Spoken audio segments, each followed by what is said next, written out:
Hello everybody. Today I'm in East Sussex, near Eastbourne I think, aren't we?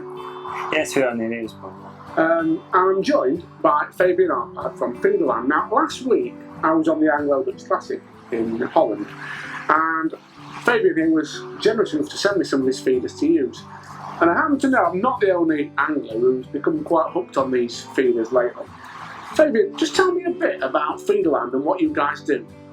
We are selling quality handmade feeders, and I'm quite happy to hear that many anglers are using them.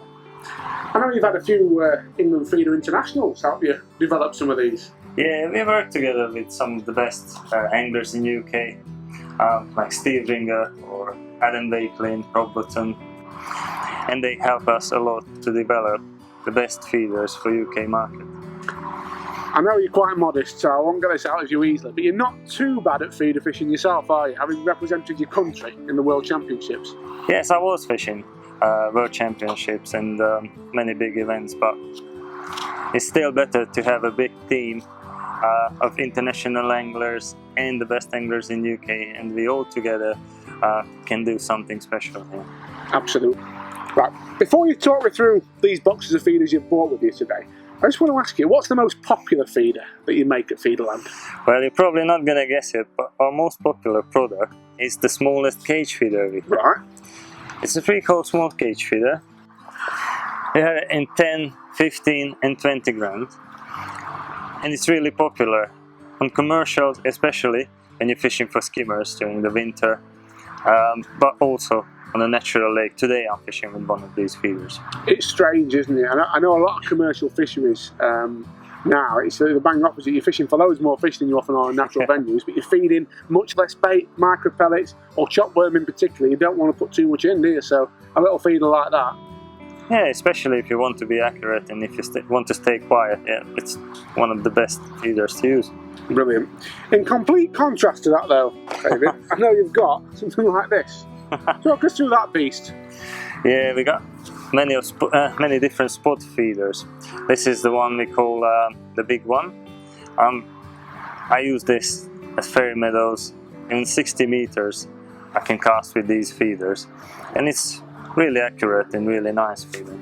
But we got different spot feeders. Anglers fish in Larford and Barston.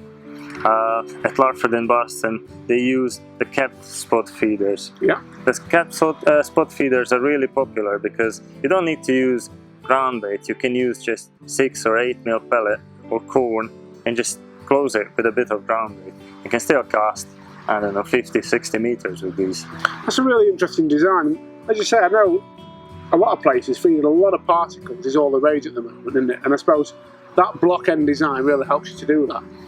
Another feature of them that I particularly like is the fact that some of them are available without any weight at all. So if, for example, you're fishing a short rod and a not a particularly heavy setup, you can get maybe one of the smaller ones that's not got a weight attached. Yes, we got different sizes with different weight. We got 10 gram, actually without weight, 5 gram, 10 gram, 20 gram feeders. And you can see different sizes, like a large.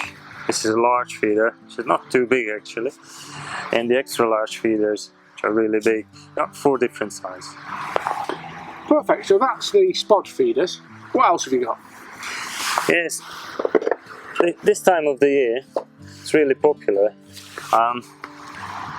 to use distance and bullet feeders, and anglers need to cast 60-70 meters. So the main sort of feature on these is obviously the weight being around the bottom of the feeder.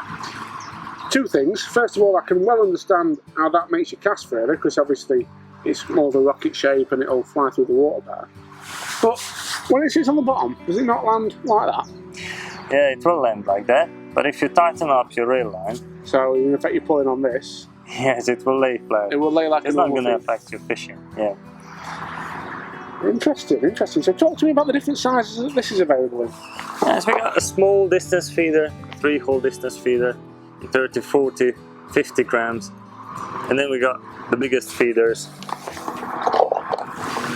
the bigger feeders, bigger distance feeders, which are Good for pre-baiting, but also for fishing when you need to put in a lot of particles and ground bait.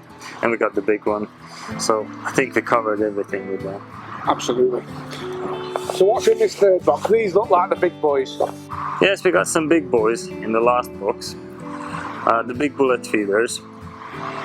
You can put in a lot of ground bait, particles, whatever you want in the summer months. But we also got the mini bullet feeder, which is really popular, especially at Southfield. Yep. And you don't want to put in too much bait. It's worth saying the main design advantage of these is obviously the distance casting, isn't it? The weight being at the front, the shape flies through the water. And I can see exactly why that would be great at Southfield, because often you're not fishing for many bites, so you can put a little bit of bait in and get it where you want it to go. Yeah, so I mean, I was fishing once at 90 meters with this bullet feeder. It just got so accurate and so good. Excellent.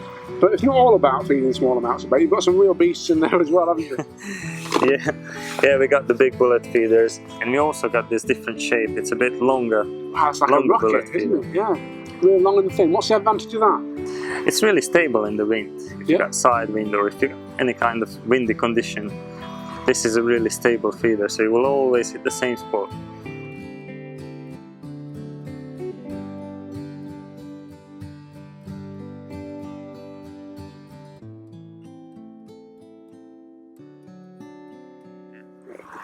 But I know from browsing your website myself, Fabian, this is just a fraction of the range that you produce. I think you've said there's well over 100 different kinds of feeders on there.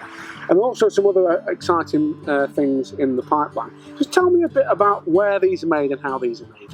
All our feeders are made in Serbia, and they're made and checked by hand. So we want to be sure that every product is perfect. Well, I can certainly see the attention to detail and the quality that's gone into these. What should people do if they want to find out more about your products and buy a few? Where should they go? They should visit our website, which is feederland.co.uk. Yeah. I think it's an easy website, you can find everything on it. There's a bit of an explanation, who are we. Well, I must say, they are fantastic. I can vouch for them first hand myself. If you are interested in having a look at the products, feederland.co.uk is where you need to go. Keeping this man from catching me a big net full of bream and tench. So we're going to sign off for now. He's going to catch some fish, and I'm going to go and eat the sausage rolls his wife sent for us behind us. Quite a nice selection up there, Fabian, by the looks of it. You will tell me after if you survive.